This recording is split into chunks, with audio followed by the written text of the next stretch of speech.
কিছুদিন আগেই অ্যামস্পিড pop 3s এর ফুল রিভিউ আমাদের চ্যানেলে আপলোড করা হয়েছে।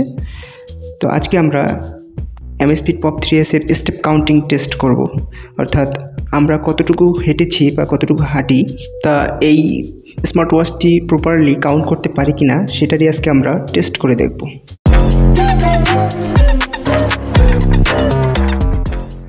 এখন আমি আপনাদেরকে নিয়ে আসলাম একটা মনোরম পরিবেশে, যেখানে চারিদিকে সবুজ গাছপালা, ফসল। তো কিছুক্ষণ আগে বৃষ্টি হয়েছে এবং খুব একটা মনোরম পরিবেশ, মেঘাচ্ছন্ন আবহাওয়া।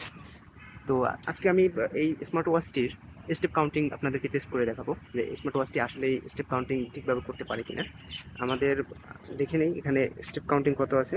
আপনারা দেখতে পাচ্ছেন হয়তো 318 স্টেপ কাউন্টিং দেখতে পাচ্ছেন, 318। তো আমরা এখন 10 পা হাঁটবো, তারপর দেখবো যে 328 হয় কিনা। সো চলুন।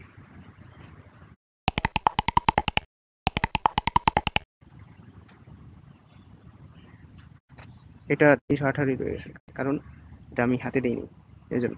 তো এখন আমি হাতে পরে তারপর রিভিউ দেবো। তো আমাদের 318ই আছে।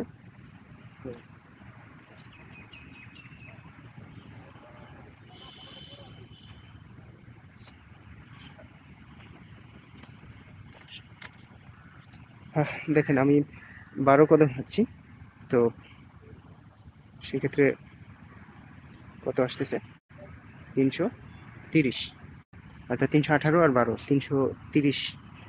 মানে স্টেপ কাউন্টিং একদম অ্যাকুরেট।